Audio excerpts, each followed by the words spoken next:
السلام علیکم. Welcome to the new episode of the pod cost.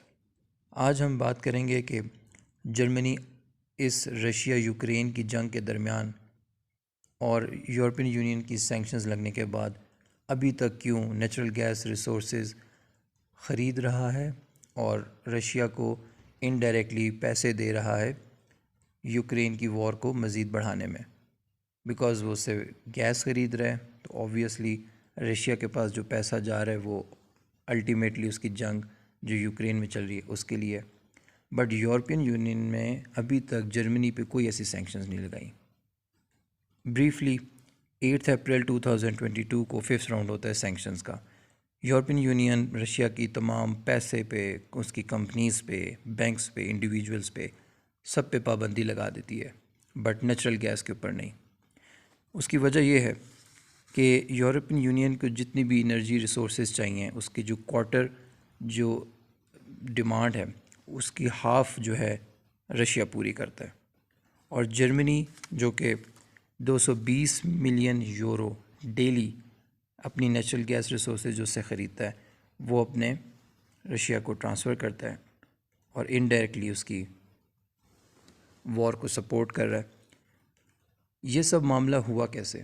سب سے پہلے تو یہ سمجھ لینا ضروری ہے کہ ورلڈ وار 2 کے بعد جرمنی میں تباہی ہو گئی، اور اس کے بعد جرمنی میں آہستہ آہستہ ریوائول جب ہوا تو وہ سٹیل کے اندر بہت زیادہ پروگریس کرتے رہے.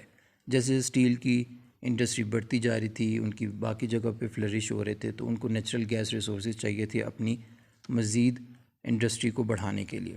لہٰذا انہوں نے ورلڈ وار 2 کے بعد ایک معاہدہ کیا رشیا کے ساتھ کہ وہ ان کو نیچرل گیس ریسورسز دے گا، کیونکہ رشیا میں ورلڈ وار 2 کے بعد انہوں نے اپنے نیچرل گیس ریسورسز کو ایکسپلائٹ کیا، ان کے ڈسکوری ہوئی اور جرمنی نے وہ خریدنا شروع کر دیا.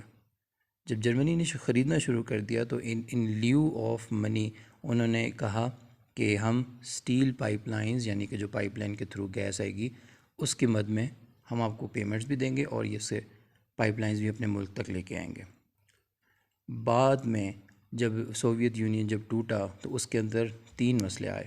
نمبر 1، یوکرین کے تھرو جا رہی تھی تو اس کی زیادہ تر ریسورسز جو تھیں وہ یوکرین سے ہوتے ہوئے جا رہی تھی پائپ لائنز.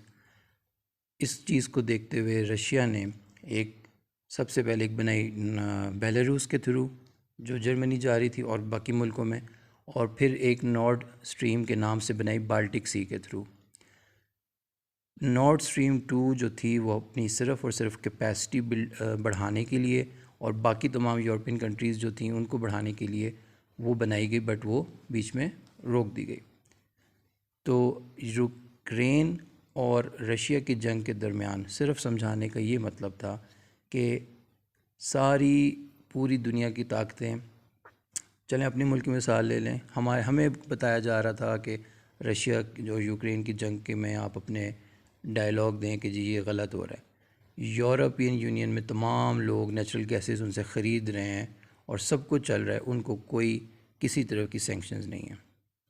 تو نیچرل گیس کیوں ضروری ہے یورپین یونین کے لیے؟ اس کی خاص وجہ یہ ہے کہ نیچرل گیس ریسورسز جو یورپین کنٹریز کے اندر اپنی ہیں وہ بہت کم ہیں، جو کہ لی جا سکتی افریقہ کی کنٹریز کے تھرو، وہ زیادہ تر اٹلی اور کے اندر یوز ہو جاتی ہے.